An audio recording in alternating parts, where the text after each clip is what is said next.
This is the thing. 1st of November 2025. There's the saying or trite thing of it takes 10,000 hours to become proficient at something, to become an expert at a thing. Hearing on a podcast, putting this in contextual perspectives to use with intention, what could you stand to do for 10,000 hours that wouldn't feel like drudgery? What could you stand to do for the next 10 years of your life that won't feel like, this again?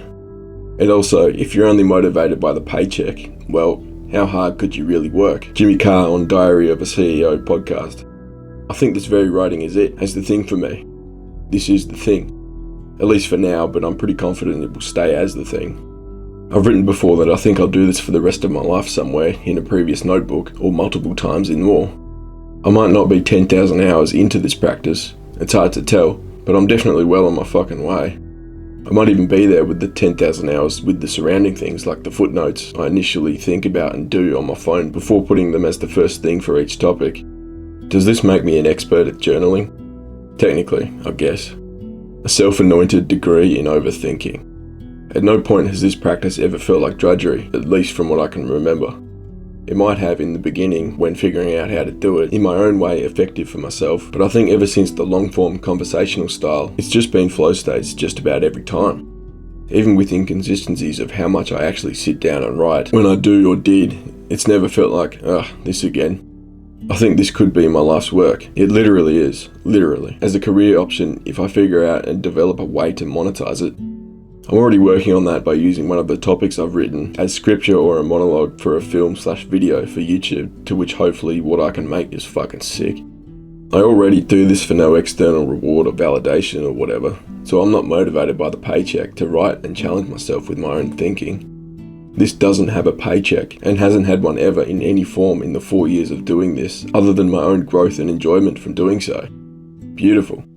Using it to create a career of or from it would be fucking amazing. There's the trite thing of turning a passion into work, and it soon becomes no longer a passion. Somehow with this, I don't think so, given the nature of it being an unending practice or product for myself, being timeless and has such personal purpose and meaning. It's not baking cakes to then just batch making and selling them at scale and automation, with little growth to the product or field in a sense, essentially turning a passion into an obligatory factory line. That might not be the case for a lover of baking cakes, and they just as well may get such fulfillment as I do for my writing, but the example is still a valid caution. I just think that with the amount of purpose, meaning and fulfillment with also no drudgery, with it solely being only for myself in intention, as in not writing for anyone else, that's what will keep it as a passion, and a career from it, of it in some form would be a byproduct in a way. I think I'd keep or be able to keep doing it for myself, and then take what I've done and use it with a separate intention in a sense. Also, keeping my authenticity with it by not letting the public eye influence what or how I write. I don't think I write anything deplorable anyways to be shunned for as well, in a similar vein. Also to do with this, working hard on a passion isn't necessarily the right way to describe it, I think. Hard work for a passion should be called challenging work. Hard work has an inherent feeling of pain associated to it, in my perception, and given that a passion is inherently not unenjoyable in a basic sense, challenging work is a better way to describe it, which to me, it doesn't have that associative feeling of pain to the word. I challenge myself a lot with this writing, doing a lot, focusing a lot, thinking deeply with such intention, thinking long and hard, so to speak, but it's never really felt hard. Pause. I think enjoyment is the factor, pain and pleasure being the difference. In the gym, a hard workout that you don't enjoy is a hard workout, whereas a hard workout that you do enjoy is just a challenging one because it was enjoyable and not inherently hard to do in your mind. Sometimes in the gym I don't want to be there, which is what makes that workout hard, but sometimes I don't want to be anywhere else when I enjoy the challenge of my workout. For my writing, I think it's a beautiful thing that this is only really ever an enjoyable challenge and inherently not a hard thing for me to do. Does that make this a true passion? Such presence and focus and a direct one-to-one attachment to this, as in it's me writing for me and fundamentally only that. There's no external control over this or reason to conform or change what or how I write because of writing for myself. Even if I do use this or some of it for public careerish use, the concept still remains as myself writing for myself. There might be a little influence in a sense, but not really of any fundamentally changing degrees. The thought of if it's going to be public/to be seen just makes me think to write better anyways. Not change what or how as such, but maybe just better descriptive words and a bit more story to things. No fundamental changes of the one-to-one thing of writing for myself. I should just do that anyways for the sake of my future self, reading back upon my past self to better remember and feel my own texture of mind. One for one, more so, to better describe it.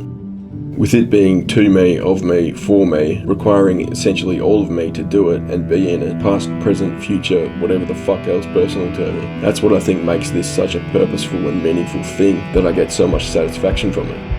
The word divinity comes to mind. Nothing religious or narcissistic, it just feels right. I'm just a dude putting my mind to paper. Nothing special, yet doing so feels like it is. I'm just the same as anyone else being a human, and the most common at that, being someone insignificant or unimportant to the world, knowing I'm nothing special in a sense, as for playing a part in the history of the world, like most who have ever existed, and there's an element of beauty to that, I see. Even if I do become somebody special to the world later on in life, I know I'm just another human, another primate that is born, lives, and dies. Even if when I'm dead and what happened to Marcus Aurelius with his journal becoming immortalized and known around the world centuries later happens to this shit for me in some way, I'm still just another chimp of a human. I have that dude's book on my shelf, and to think that could happen to this for my writing brings a sense of awe, but also a sense of cosmic irrelevance at the same time, because it won't matter to me because I'll be dead. This writing is my legacy in a way, being able to read what was going on in my mind and life, and even if I am unimportant to the world and history of it, at least this is a tiny fragment of existence recorded and is actually a part of it as just another man to have existed. Feeling a sense of significance for my own insignificance. Another paradox. Fucking poetic. Even if, say, my future kids or grandkids read this, if I have them, that would be such a beautiful thing for them to really know me and hopefully learn from my writing if it's valuable to them. That's also if I were to let them read this shit anyways. My 25-year-old self might not want them to, but my 85-year-old self? The irony of that after writing using it for a career with public consumption of it. That's fucking funny.